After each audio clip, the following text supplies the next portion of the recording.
আমার ননির জন্মদিন বলে কথা, তার তো একটা প্রস্তুতি থাকবেই বলো।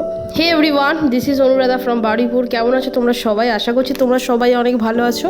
তো ননির জন্মদিনের ব্লগটা আমি নিয়ে চলে এসেছি। ননি তো খুব সুন্দর করে রেডি হয়েছিল, আর এই পছন্দ করে জামাটা ননির মা গিফট করেছিল। তারপর দুপুরবেলা যে সমস্ত আয়োজন থাকে, অনেক কিছু রান্নাবান্না করে ননিকে সাজিয়ে গুছিয়ে দেওয়া হয়েছিল। বাট ননি সেখানে তার বাবাকে মিস করছিল, কারণ তার বাবা আসতে পারেনি।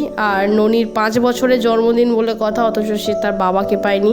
কি আর হবে, এই আনন্দে ননি চিকেন লেগ পিসে একদম কামড় মেরে দিয়েছে, আর তার খুব পছন্দ হয়েছে এই বছরের জন্মদিনটা।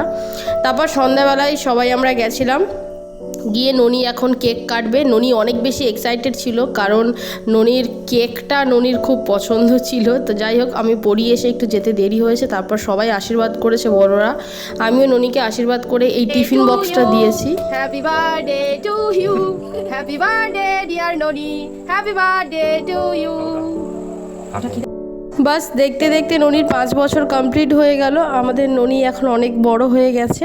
তারপর ননি সবাইকে একটুখানি কেক খাইয়ে দিচ্ছিল। তারপর আমরা রাত্রিরের খাবার খেতে বসেছিলাম। এখানে ছিল চিকেন, ডাল, বিভিন্ন রকমের ভাজি সবজি, ব্যাস, আর ছিল পায়েস আর মিষ্টি।